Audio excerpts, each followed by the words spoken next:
አሰላሙ አለይኩም ወረህመቱላሂ ወበረካቱ። ውድና የተከበራችሁ የሶስቱ ቤተሰቦች እንዴት ናችሁ? ሰላም ናችሁ? በያላችሁበት ሰላማችሁን ያብዛልኝ። እኔ ሰላም ነኝ አልሐምዱሊላህ። እናንተ እንዴት ናችሁ? የዛሬ ቪዲዮአችን የሚሆነው ሀይቅ ከተማ ላይ ቢሸናቆ ሰፈር 250 ካሬ ግቢ እያጠርኩ ያልኩትን ቤት ባለፈ ቪዲዮ ላይ የለቀኩላችሁን ስንት ብር ጨረሰ፣ እንዱስ ምን ማቴሪያል ምን ያክል የማቴሪያል ግብዓት ወሰደ የሚለውን ዝርዝር የምሰራላችሁ ይሆናል። ከዛን በፊት እንግዲህ ወኪሏ ጋር በዩቲዩብ አይታ ነው የደወለችልን ከሚዲያ ስልካችን አንስታ ወኪሎቿ እንዴት ነው የማናውቀው ሰው እንዴት አድርጎ ሊሰራው ነው አበላሽቶት ብሄር ምናምን የሚል ብዙ ጥያቄ የነበረባቸው እስቲ ከወኪላቸው ጋር መጀመሪያና ካገኙን በኋላ እንዴት እንደሆነን ያለውን ነገር ይንገሩንና ወደ ዋጋ ዝርዝር የምገባ ይሆናል። አሁን እንግዲህ ያው እኛ ስንመጣ እሷ ናት ይዛን የመጣችው። ካገኘህን በኋላ እንዴት አየህን እንደውስ እንዴት ስለ ስራችን ምናምን ቅሬታ ካለ ተመልካቾቻችን አሁን እነዚህ ዩቲዩብ ሲመለከቱን ወኪላችን ጋር ይግባባም እንደዚህ ምናምን የሆነ ይሰርቀናል፣ ያጭበረብራል፣ የት ብናውቀው የሆነ የታውቀ ነው ምናምን የሚል ጥያቄዎች አሉና አንዳንድ ሰዎች ጋራ እንደው ከዛ ጋር አንተር እንዴት ታይናለህ? እስቲ ለተመልካቾቻችን አንዳንድ ነገር ገለጣችሁ። መርሐባ። ይሄ ጥያቄ ልክ ነህ። እኔም ጋር ጭሮ ነበር።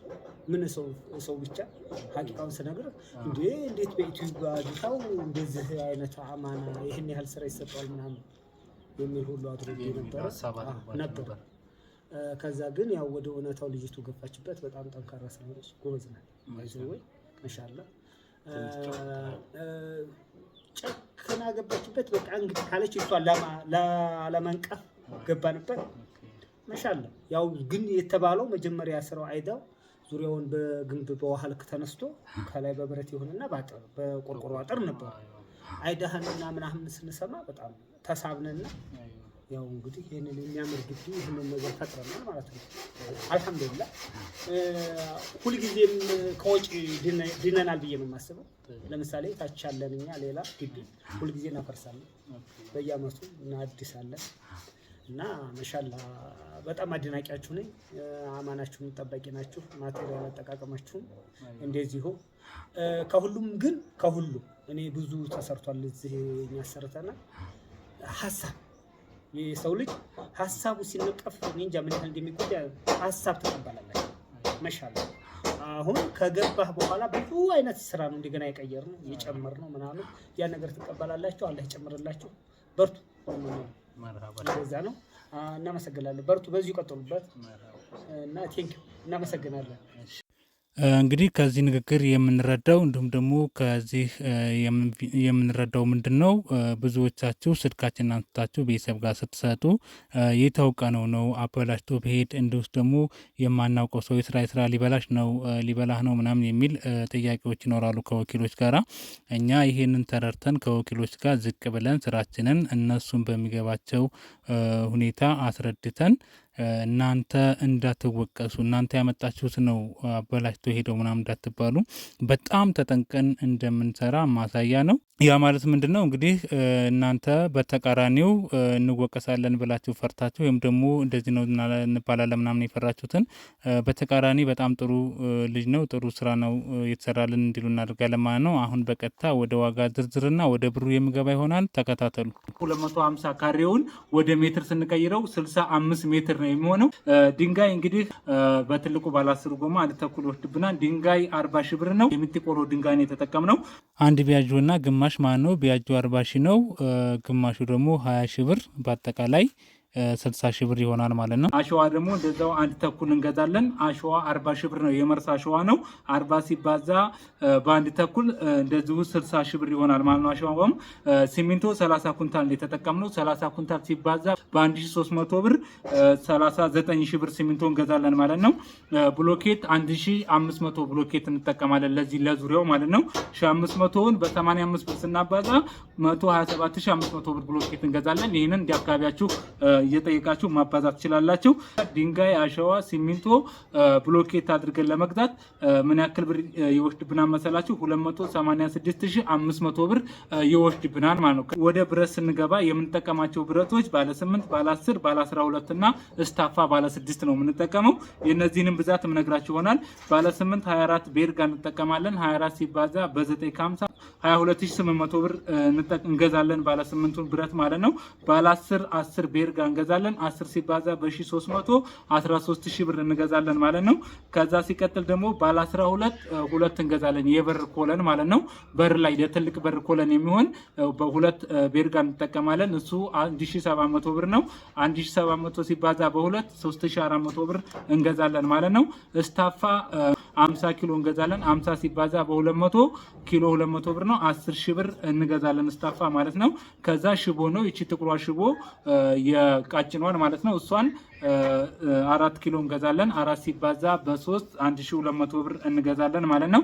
ከዛ አጥሩ ላይ ኮፒንግ ጌጥ የምንጠቀም ከሆነ እንዲሁ እስታፋ እንጠቀማለን። ባለ 6 የሆነ ብረት እስታፋ ስለምንጠቀም እሱ 60 ኪሎ ያስፈልገናል ማለት ነው። 60 ኪሎ ሲባዛ በ200 12000 ብር ይወስዳል ማለት ነው። ካልተጠቀማችሁ ደግሞ ከላይ ያለውን ካልተጠቀማችሁ ይሄን መቀነስ ትችላላችሁ ማለት ነው። እኔ አሁን እዚህ ቤት ላይ አልጠቀምም። ከላይ ሽቦ አለ ጥልፍልፍ ሽቦ፣ እሱን ጥልፍልፍ ሽቦ ነው የምጠቀመው። እዚህ ስለሌለ ነው አሁን ያላደረኩት። ከአዲስ አበባ እናስመጣና እናስደርጋለን። እሱን የእሱንም ሂሳብ ምሰራላችሁ ይሆናል። እሱን ከላይ ጠርዝ ካወጣችሁ ኮፒንግ ጠርዝ ካወጣችሁ ነው ይሄንን 12000 ብር የምትደምሩት። ካላወጣችሁ ደግሞ ትቀንሱታላችሁ ማለት ነው። በአጠቃላይ እንግዲህ ብረት ነክ ስንት ብር እናወጣለን ለዚህ አጥር ማለት ነው። ለ65 ሜትር አጥር ብረት ነክ 62400 ብር እንገዛለን ማለት ነው። ብረት ነክ ማለት ምንድነው? ፌሮና ሽቦ እንዲሁም እስታፋ አድርገን 62400 ብር እንገዛለን ማለት ነው።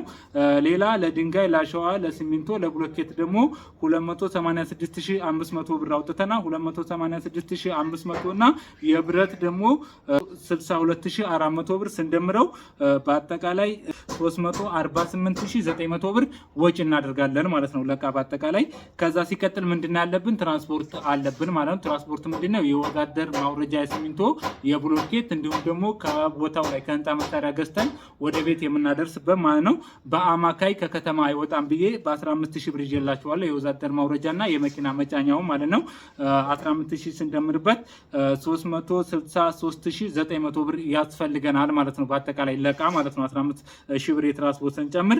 ሩቅ ከሆነ ሊጨምር ይችላል። እናንተ አካባቢው እንደዚህ እንደሰፈራችሁ ማየት ትችላላችሁ ታሳቢ አድርጋችሁ ማለት ነው።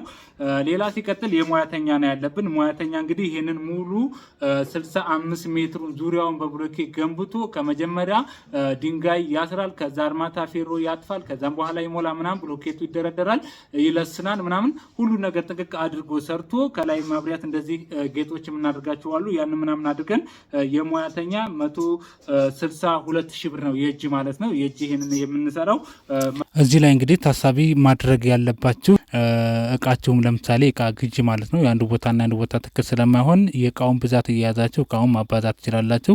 ሲቀጥል ደግሞ ሙያተኛም ደግሞ የሚሰራላችሁ ከዚህ እኔ ካልኩት ብር የሚቀንስ ከሆነ ይቀንስላችኋል፣ የሚጨምር ከሆነ ይጨምራል ማለት ነው የሙያተኛ። የእቃውም ደግሞ ግዥ ከዚህ ሀይቅ ላይ ከሚሸጠው ውጭ ከጨመረ ይጨምራል፣ ከቀነሰ ይቀንሳል ማለት ነው። በአጠቃላይ እንግዲህ 525900 ብር ወጪ እናደርጋለን ማለት ነው። 525900 ብር ከያዝን 250 ካሬ ግቢ ያለን ዙሪያችንን አጥረን ማጠናቀቅ እንችላለን ማለት ነው። እንግዲህ በብሎኬት ማጠር በጣም ከባድ ነው። እንዲሁም ደግሞ ብዙ ወጪ ያስወጣል ብላችሁ ለምታስቡ እህት ወንድሞች ወጪው ይሄን ይመስላል። እንግዲህ ብዙዎቻችሁ በብሎኬት ለማጠር በጣም ከባድ መስሏችሁ ወደ ቆርቆሮ ገብታችሁ እንደዚሁ ወደ 200 300 ሺህ ብር የምታወጡ ወንድሞች አላችሁ። ይሄንን ጨከን ብላችሁ ብሎኬት አጥራችሁ እንደዚህ አሳምራችሁና ቋሚ ዘላቂ የሆነ ነገር ብትጠቀሙ በጣም አሪፍ ነው እያልኩ መክራችኋለሁ። እንግዲህ በየትኛውም አካባቢ ላይ በግንባታ ዙሪያ ላይ በቤት ዙሪያ ላይ ማሰራት ለምትፈልጉ እኔን አናግሩ። በየትኛውም አካባቢ ላይ እንደራሳችን አድርገን አማናውን ወስደን ሰርተን እናስረክባችኋለን።